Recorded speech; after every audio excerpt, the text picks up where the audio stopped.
Let's talk herd. Hi, Sandra and Michele. Thank you so much for coming for our first attempt at a sort of group chat, which I think will be really fun. So we had thought about talking about the horse's perspective, which I think is really fascinating. But when I was thinking about that, it kind of led me into thinking about this other subject that's like the white elephant. And I think it's really important. And I'd like us to just to really go deeper into that. I always this comes up for me because I get a shock when I talk to people who don't understand. So it's like, how do we know? How do we know? Because if I say that to some people, like, I'm saying this is the horse's perspective, they're like, well, how do you know? You're not a horse and you can never know. So like you get this, well, I understand that. But I think for me, I know that it's about I'm talking personally here, that it's about how open I am in myself. So that leads to, if you wanted to tear that apart, you could say, well, you just believe it, you're just believing something. And then, there are quite a lot of people who they've got ego stuff going on, and they have filters, and so of course they believe, like Hitler believed in what he was doing. So that's not really a solution to say, you have to believe.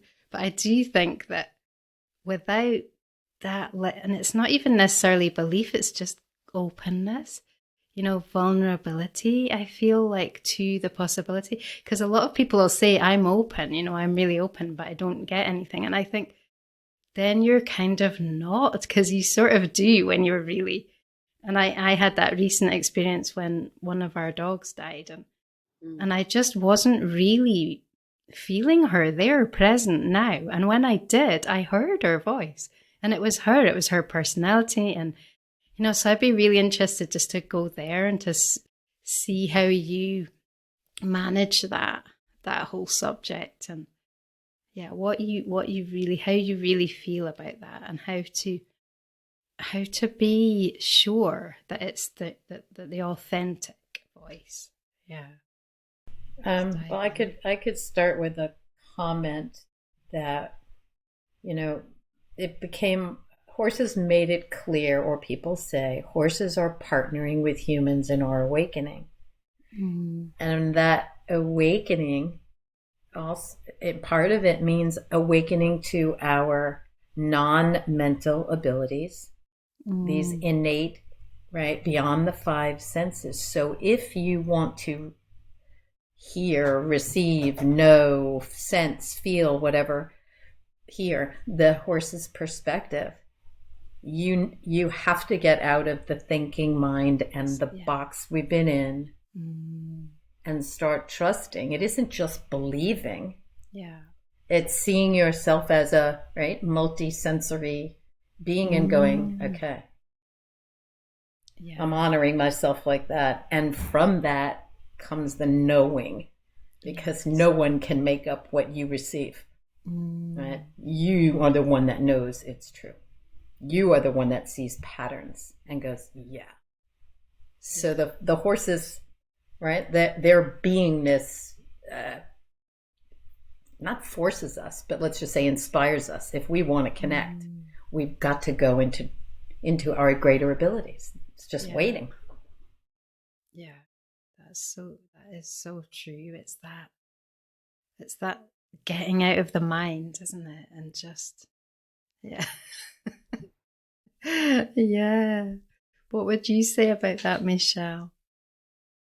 Well, it makes me wonder, when people doubt you and it makes you feel a feeling, whatever that feeling is, your own doubt, where are they coming from, right? And so, are they fearful?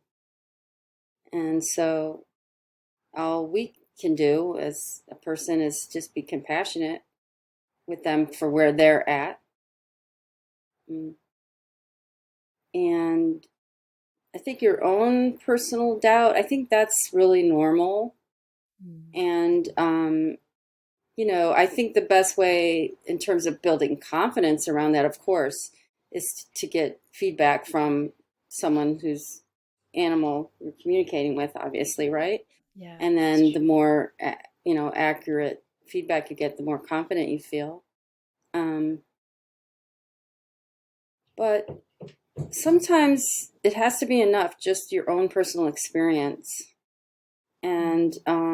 And that's just a journey. Like, we're all on this growth journey, and that's part of it. Um, to have an experience rather than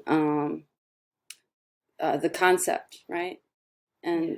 And so when you have the experience, um, allow that to be there and feel what that's like, and be grateful. I mean, I'm not telling you what to do. I'm just saying, like, that is one way to allow that truth to settle into your soul and spirit, so that you feel settled is the word I'm getting, like, Mm. so you feel comfortable.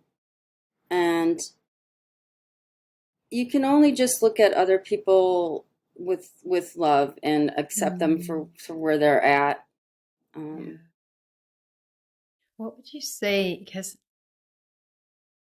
there are people who are vulnerable, and they not necessarily vulnerable in a good sense, but vulnerable in a needy sense. And they like need, or they think they need some from, people, therapists and healers and communicators. And so they can be vulnerable, can't they, to people who want to take advantage of them. And so, yeah, that's kind of a hard one. And I suppose you just have to say, well, that's part of their path. Well, the animals, thought leaders that we've all seen all over Mm. Facebook, the message is now all coming out back to be the same thing. What I'm about to say will not surprise anybody, that your answers are within, right? The animals keep saying Absolutely. it over when I do sessions and I have someone that wants me to connect with their animal and spirit for the third time, right? And they say something different every time, but always right down to, will Yeah. my animal partner come back? I brought home another cat where I think it's Mm. preventing it, and the cat was absolutely not. My coming back to continue a path with you has everything to do with your own growth, Mm. getting your answers within, trusting. Stop looking to this one or that one, because no one will heal you. Go inside, go inside. Astrologers, how to get through the world scenario, the message is the same. Mm. Yeah. And I suppose the more you do that, the more you just understand how to listen and how to feel, and yeah, what to. So, do you feel that your work as communicators helps people to do that? Like, do you angle it in that way so that you can help people more to go with it? Because there are people who, I'm just saying that because it comes to mind that there are people who use that ability. I'm not saying I know anyone like this, but I imagine that there are, as a kind of, because that you get that in other fields as well. Like, they use it as a power. Like, I can, I can communicate, but you can't, and that's why you need me, sort of thing. Which is, that's perfectly acceptable in other fields, isn't it? Really, when you think about it. But yeah, how do you yeah. feel about it? Do you tend to try and get people more on that track, or what would you say about that, Michelle? Oh, I definitely encourage people to communicate themselves. I try to Yeah. empower them to do it themselves. What would you say to people, like, if you had someone who just had no experience of that, no idea, and didn't think they could ever do that? Well, I think first I would ask them to look back at their memories, even if it was like the day before or that morning or whatever, and notice times when they knew something was going to happen, or they felt something around an animal and it turned out to be Mm. true, and see if they can remember that. And then remember what that felt like in their body. and in their whole being. And I ask people to have the intention before they go to sleep. I ask them to have the intention to have a dream or, a visit or a dream without too much force, just that intention. And I think that word intention is really important for anyone that's wanting to connect, so that, well, first of all, they have to get grounded, right? So there's so many different ways to get grounded. So I could offer up different ways to get grounded for that person. And then it's just an offering. It's just an intention that they have, so that it's not a force like I will communicate. It's more that intention, because that, like you were talking about openness, right? But it's a grounded openness. It's not a desperate openness. And, that's why it's so hard, like with grief, when people are just so much in grief and wanting to connect with their animal and spirit. And, I try to remind them that that type of energy of desperation isn't going to really allow for that animal to want to connect. And I don't tell them they're doing something wrong. I say, you need to grieve how you're going to grieve, but just know that, that animal, when it was with you, just wanted everything the best for you. And it still does. And it doesn't want you to suffer. I mean, you have to have, I don't tell people not to have their grief process, don't get me wrong, but the animals always say the same thing. Like, I wasn't meant to cause you to suffer. And even now. And, plus it's a vibrational thing. If we're in grief, we've lowered our vibration, so we can't hear them because we're not at the same vibration. So when we're busy in joy and in life, that's when the messages slip in, the ahas slip in, because you can't communicate if you're not at that same level with them, which is happy, joyous, neutral. Yeah, that's the thing. It's difficult you have to try not to try, you have to. That is the biggest challenge. It's right. Yeah. You could say it a million times and you can experience it yourself over and over as a communicator that, okay, I just cut off the energy flow. Exactly. Exactly. Yeah, and it's almost a physical practice, isn't it? To just that you come out of that trying and you're just like becoming sensitive. To me it feels like almost like, and I don't know if it's the same kind of, I mean, I think we all communicate in different ways, but with the horses I feel like it's like becoming like an antenna, like this kind of really sensitive paper or something that, it's like you feel like this bridge is happening between you. Nice. And it is almost, I think maybe it helps people to understand it as a physical thing more. I'm glad you said that, because the horses know how hard it is for us to get out of our five senses. Yeah. So they say, start paying really close attention. Watch the way we arrange our bodies. Start really watching. And that's when they start getting ahas, like, that's what it means when they, right? So it eases them in, still using the five senses and not feeling like, okay, I'm not getting downloads. What's wrong with me? Yeah. And to add to that, I have so many horses that when the person asks, what do they want? So many will say, hang out with me. See the world how I see the world. Be a herd mate like you are, Camille. They request that so much. Just hang out. Just hang out with me. Yeah. Without expectations and just even borders, like you think, okay, it's not enough to just get them off the track from rescue to a safe farm. This horse a few days ago said exactly what you said, Michele. Come sit with me in the paddock. And you know what? He's now following the girl around. And because she started doing it. Like, I need to know that my heart needs to heal. I need to know the basics of this is love. So, yeah.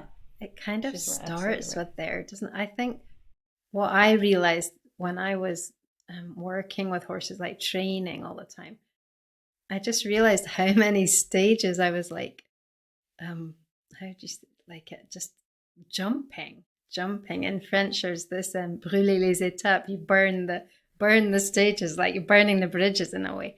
And it's like when you just kind of go and you catch your horse and you groom them and you put the tack on and you ride, and then when you're riding you do certain things, you just like jump all of those little doorways or gateways where you could have had a dialogue, so you just build up this pattern of never listening and never actually talking. And if you think about it, if that was a person, it would be like, it sounds it sounds harsh, but it would kind of be like having a slave, because you don't talk to them. You don't say, hi, how are you doing today? You just go and like... You have your own agenda. Yeah, and you just impose, and you don't kind of get into that. Whereas I think if you go and you sit with them, it starts this whole different friendship, just like equality feeling. I think I think that requires a level of confidence, right? Trusting yourself, that humans struggle with. And I've noticed that a lot of horse people are gaining that confidence by using a light tool or a frequency wand, where they go, oh, look what just happened. I watched that ripple. It bonds them closer, and it always comes back to trusting, oh, I'm watching my horse's body. I'm watching his eyes soften, or when he's letting me know, oh, that feels really good. So that's another way to really build bonding and inner confidence. Yeah. It's like the subtlety. And what you say about confidence is really true, because I think it takes you a long time to be able to say to yourself, I don't have to train. Like, even for me, it was like, I don't have to train that way. I can train any way I want to. And then like so long after that, it was, I don't have to train. Like, I don't have to. And that was a huge relief. Like, there's something about having horses where you like feel like you have to work them and you have to train them and you have to. I get it if they're in stables and and the exercise is like an issue, but it's just like this burden. And when you sort of are able to that one day to say, well, why do I have to do that? It's just unbelievably liberating. But yeah, you have to have a lot of confidence from somewhere to do. Definitely. And I think when you come in from your perspective, it's like you're not in the horsemanship thing as communicators. So it's so much more liberated anyway. It's such a lovely... You don't have anything to unlearn. No. Yeah. And so do you find that a barrier, horsemanship, this whole training thing? Like, how do you feel that horses feel about that? I think every sentient being wants to be heard, and there's so much relief when you're finally heard. And so if a horse is constantly never being heard, it's so detrimental in so many different ways, for that horse, body, mind, spirit. For me, luckily, my experience with horses as a kid was total freedom.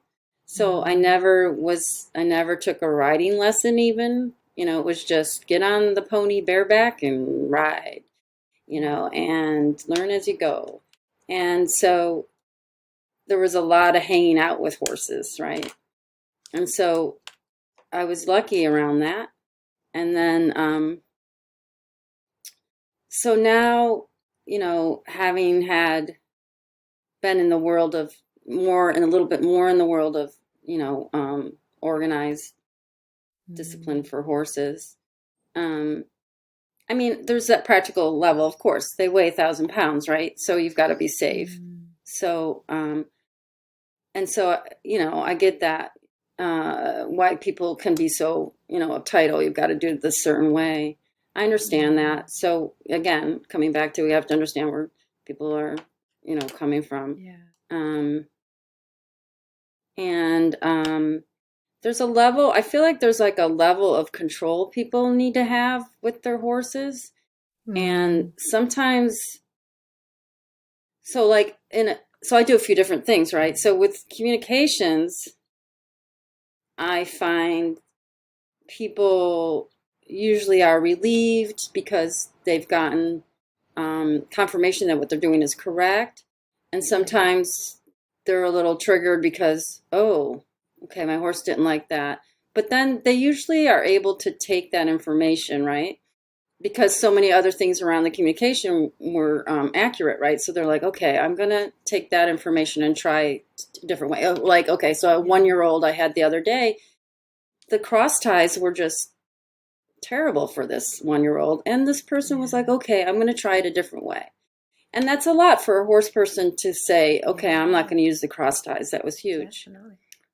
So like I do equine somatics, right? So the other day I was working with the warm blood.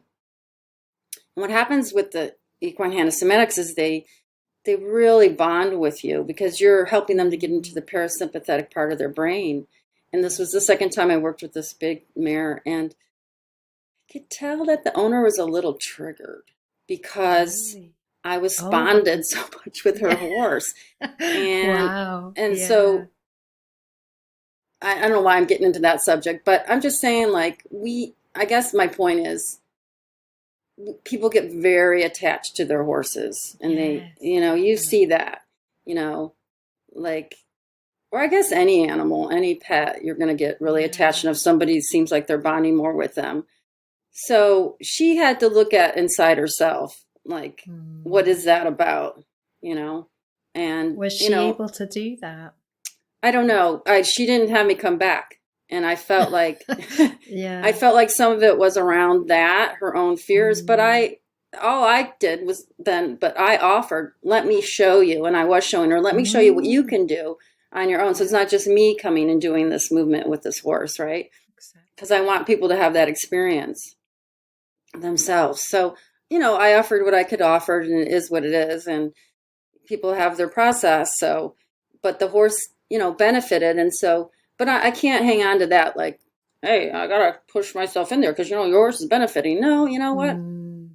That horse has its karma or whatever with the owner and all that. So, hopefully I'll be able to go back, and see that horse again. So, what was the original question? I was just thinking that what you were saying brings up a really interesting point.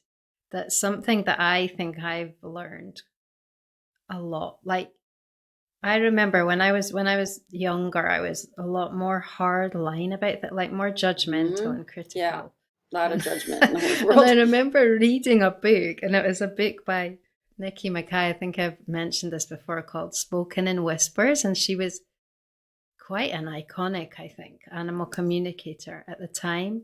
And she had like a TV, it was in Britain. She had a TV show and everything at the time. And I think it was like a huge thing. And then she just faded because I don't think she could cope with it. But she was so natural. Like, she was just in it. Like, even when she was riding a pony as a child, she would be getting all these messages, like crazy stuff. So it's not like something that she had to develop. It was just like a gift that she didn't even know what to do with, like, at first. So anyway, but when I read her book, she had this like real empathy for the relationship. Like, she would describe relationships that were so crazy, like so many things that were like out of balance about them and ridiculous and wrong that you could judge. But she was like, but it's perfect because it's your relationship with your horse, and and you need each other. Like, that's what she would say to people.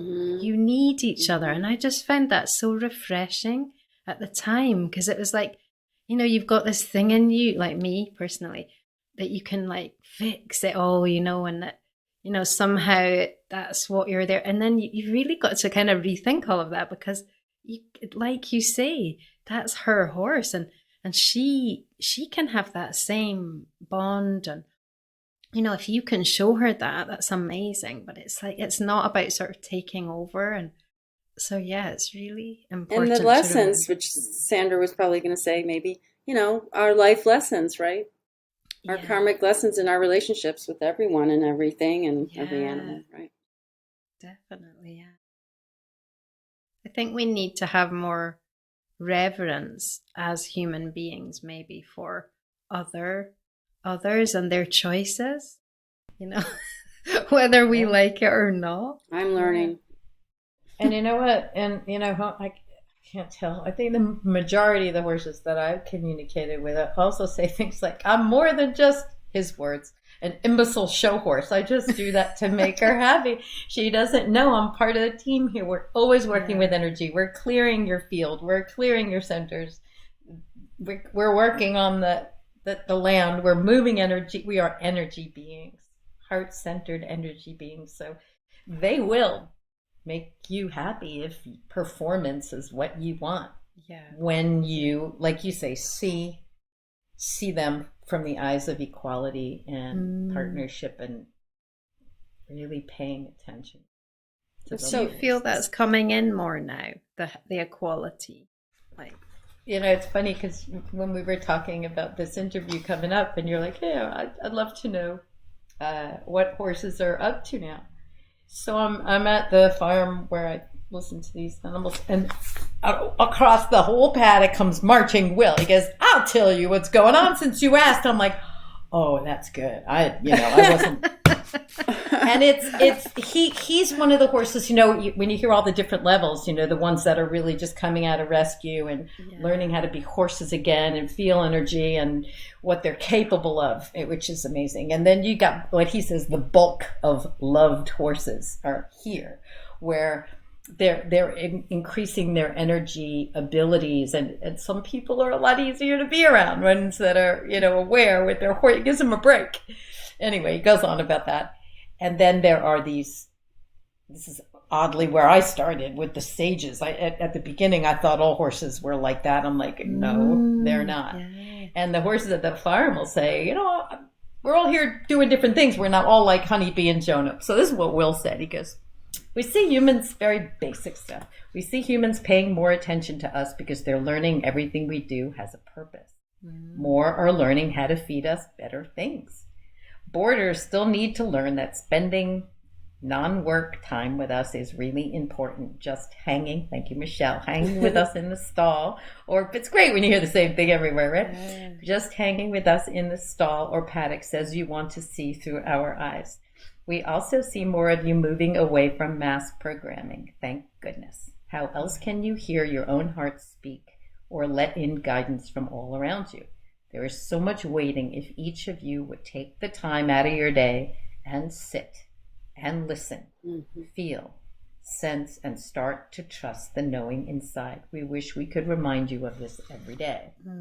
Sit there, right? I mean, the three of us are like spread across a very wide geographic area, and it's so good to go, universal messages. Yay. Do you feel like when you get these messages from the horses, are they happy that you hear them? Like, can you feel their joy about it? Direct.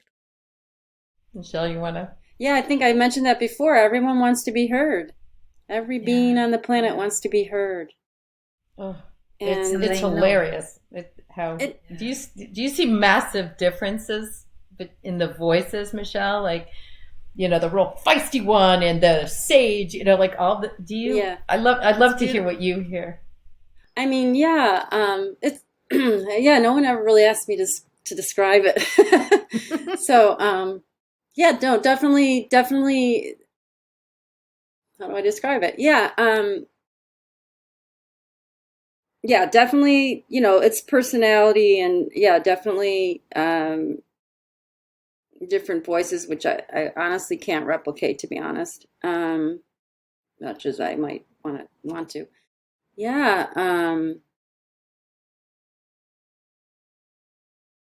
It's so beautiful when they're willing to show me who they are, and so many of the times, so much of the time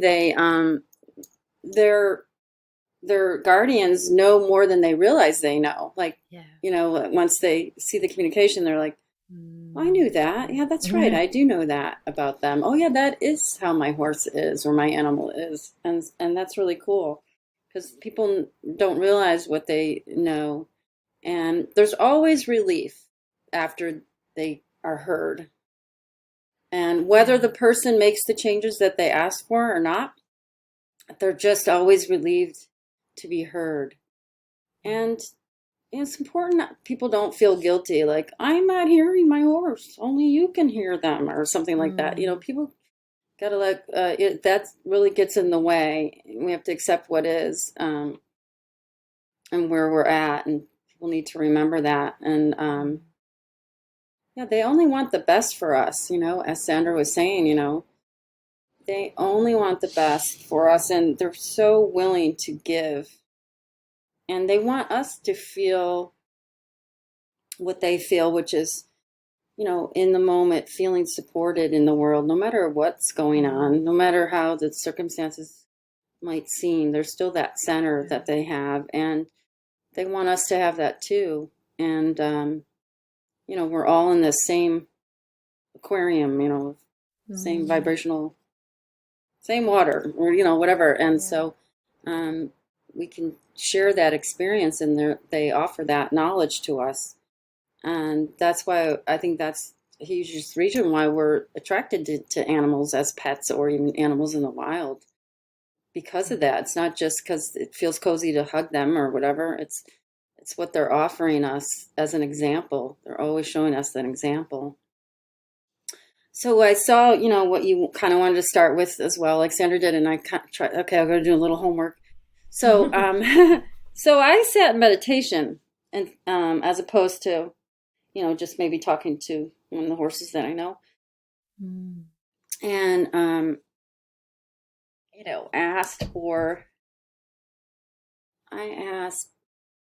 I asked the horse world about compassion, and this mare showed up. She said, it was interesting. She said, well, I pick and choose who I have compassion for. But really? Yeah, she said, but I always, she said, some deserve it and some don't. See, we're all at different levels. I love this. Yeah, but she said, I always have compassion for myself. And I always have compassion for someone that's hurting, And that's amazing. And I thought that was interesting, because I was asking for them to speak for all horses, right? And then I asked about, can you give me some wisdom? And I saw this whole herd of horses. And let's see I haven't read it since I did it. It's like sometimes I just forget everything after it's when. Oh, I know. Once I write something down, it's gone. Okay, so I see this herd of horses, and I get this feeling about ancestry, and the horse says, we are connected to our ancestors very strongly, and each of us represents our ancestors, and the advice was, if humans were connected to their ancestors like we are, life would be way better for everyone. That's really I thought that was, that was the wisdom. I asked for wisdom from them, and what do you think that means? Well, if you think about Native Americans, or I'm not a scholar, so I don't know everything about history and religion and culture, right? But the little bit I know is I know that Native Americans, I know a lot of Asian cultures will have a altar for their ancestors, or, we have us, I'm saying we, white Catholic, right? We have our cemeteries, right? So, but there's less and less, right? Culturally, or modern society around, now, our world feels a little bit, rough around that, empty. Yeah. If you look, if we're just watching social media, say we're someone that's young, or anyone that's kind of attached to the social media world, and it's okay, someone died, okay, move on, or oh, our grandparents, they didn't know anything, great grandparents, whatever, it doesn't matter, That's true. So he's just saying, if we could connect more to our ancestors, it would be a better world. Yeah, I think that also means the return of the sacred, right? where you realize everything's so hard-edged and we don't make any ceremony, and the time for stillness, reflection, light a candle, whatever it looks like, whatever, right? The horses are, I love when they're like, look, you think we're doing nothing when we're hanging our heads in the corner of the stall and our lower lip is quivering. And they usually, right, they're doing energy work, they're traveling, they're connecting, they're leaving their bodies, right, to connect that all that is. So the way I interpret what you're saying is we humans are living in response. We're actually matching the vibration of our technology faster, as the Schumann resonance of the earth gets faster, instead of where they are, which is, that it is a sacredness in remembering all we are connected to, all consciousness, our ancestors. Nature, Yeah. And there's gratefulness in that. Yeah. Mm-hmm. And there's